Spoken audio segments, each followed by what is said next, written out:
श्री रामकृष्ण देव के उपदेश। परिच्छेद 2। द्वितीय दर्शन। अखंड मंडलाकारं व्याप्तं येन चराचरं तत्पदं दर्शितं येन तस्मै श्री गुरवे नमः। द्वितीय दर्शन का प्रसंग। सुबह का समय था, 8 बजे होंगे। श्री रामकृष्ण उस समय दाढ़ी बनवाने की तैयारी में थे। तब भी थोड़ी ठंडी थी, इसीलिए वे शरीर पर गरम किनारीदार शाल ओढ़े हुए थे। मास्टर को देखकर उन्होंने कहा, तुम आए हो? अच्छा, यहाँ बैठो। यह वार्तालाप श्री रामकृष्ण के कमरे के दक्षिण पूर्व बरामदे में हो रहा था। नाई आया हुआ था। श्री रामकृष्ण उसी बरामदे में बैठकर दाढ़ी बनवाने लगे। बीच बीच में वे मास्टर के साथ बातचीत कर रहे थे। शरीर पर शाल थी, पैर में जूतियां। सहास्य वदन थे। बात करते समय कुछ तुतलाते थे। श्री रामकृष्ण मास्टर से, क्यों जी, तुम्हारा घर कहाँ है? मास्टर जी, कलकत्ते में। श्री रामकृष्ण, यहाँ कहाँ आए हो?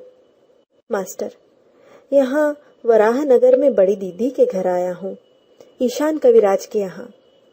श्री रामकृष्ण, ओहो, ईशान के यहाँ। श्री केशव चंद्र सेन के लिए श्री रामकृष्ण का जगन माता के पास रोना।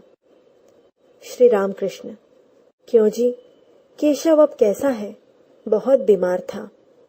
मास्टर, जी हाँ, मैंने भी सुना था कि बीमार है, पर अब शायद अच्छे हैं।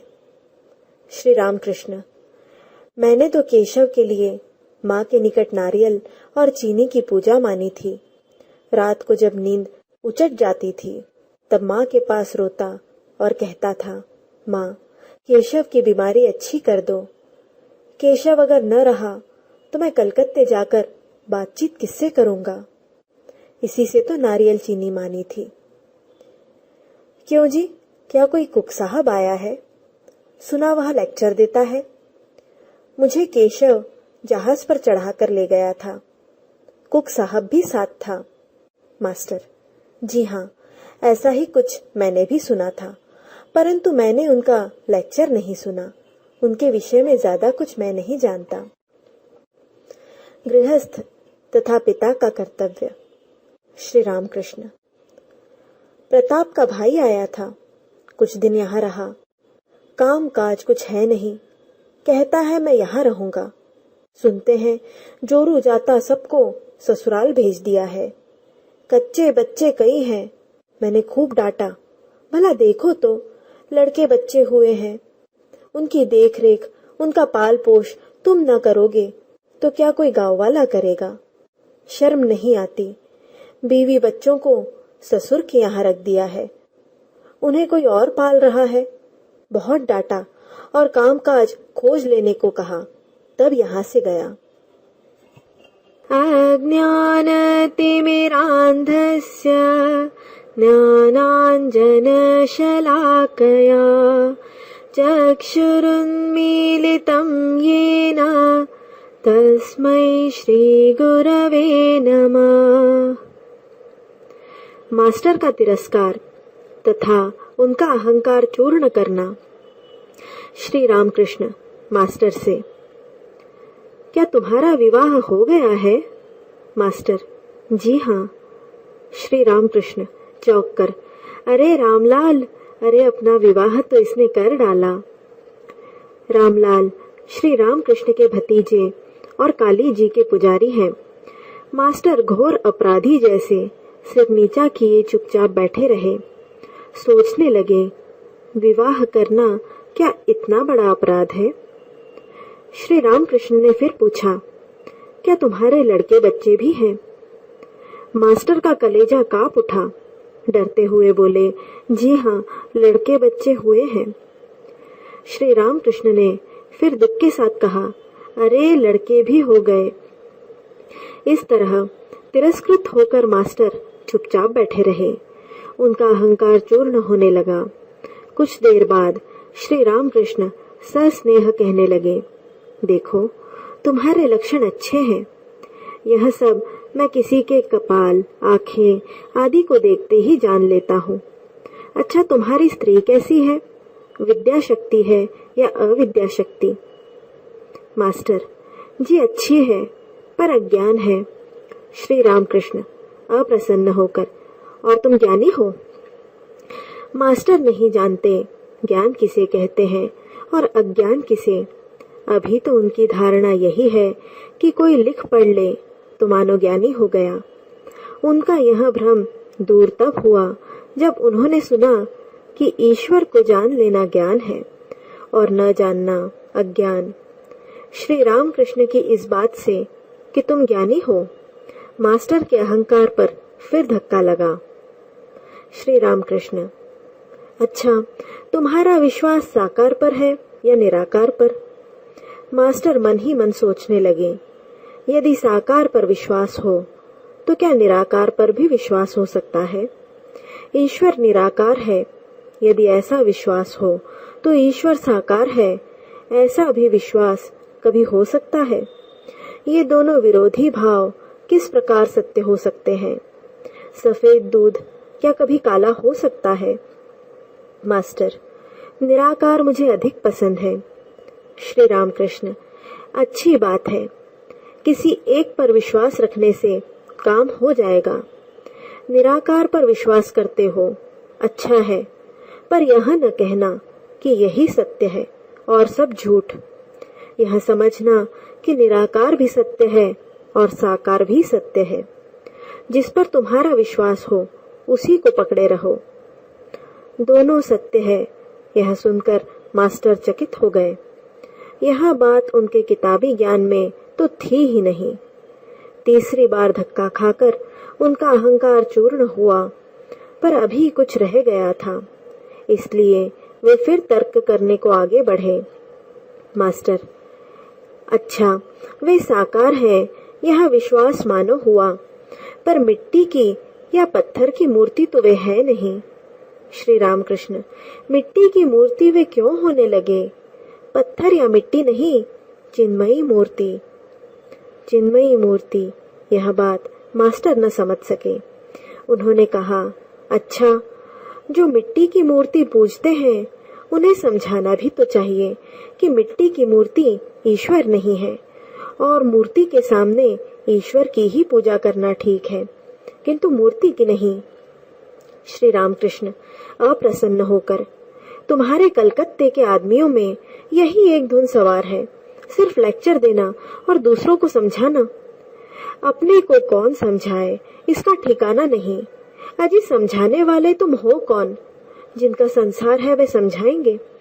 जिन्होंने सृष्टि रची है, सूर्य, चंद्र, मनुष्य, जीव जंतु बनाए हैं, जीव जंतुओं के भोजन के उपाय सोचे हैं, उनका पालन करने के लिए माता पिता बनाए हैं, माता पिता में स्नेह का संचार किया है, वे समझाएंगे। इतने उपाय तो उन्होंने किए और यह उपाय वे न करेंगे? अगर समझाने की जरूरत होगी तो वे समझाएंगे, क्योंकि वे अंतर्यामी है। यदि मिट्टी की मूर्ति पूजने में कोई भूल होगी तो क्या वे नहीं जानते कि पूजा उन्हीं की हो रही है? वे उसी पूजा से संतुष्ट होते हैं। इसके लिए तुम्हारा सिर क्यों धमक रहा है? तुम यह चेष्टा करो जिससे तुम्हें ज्ञान हो, भक्ति हो। अब शायद मास्टर का अहंकार बिल्कुल चूर्ण हो गया। वे सोचने लगे, ये जो कह रहे हैं वह ठीक ही तो है, मुझे दूसरों को समझाने की क्या जरूरत? क्या मैंने ईश्वर को जान लिया है या मुझ में उनके प्रति विशुद्ध भक्ति उत्पन्न हुई है? स्वयं के सोने के लिए जगह नहीं है और लोगों को न्योता दे रहे हैं। स्वयं को कुछ ज्ञान नहीं, अनुभव नहीं और दूसरों को समझाने चले हैं। वास्तव में कितनी लज्जा की बात है, कितनी हीन बुद्धि का काम है। क्या यह गणित, इतिहास या साहित्य है कि दूसरों को समझा दे? यह ईश्वरीय ज्ञान है। ये जो बातें कह रहे हैं वे कैसे हृदय को स्पर्श कर रही हैं। श्री रामकृष्ण के साथ मास्टर का यही प्रथम और यही अंतिम तर्कवाद था।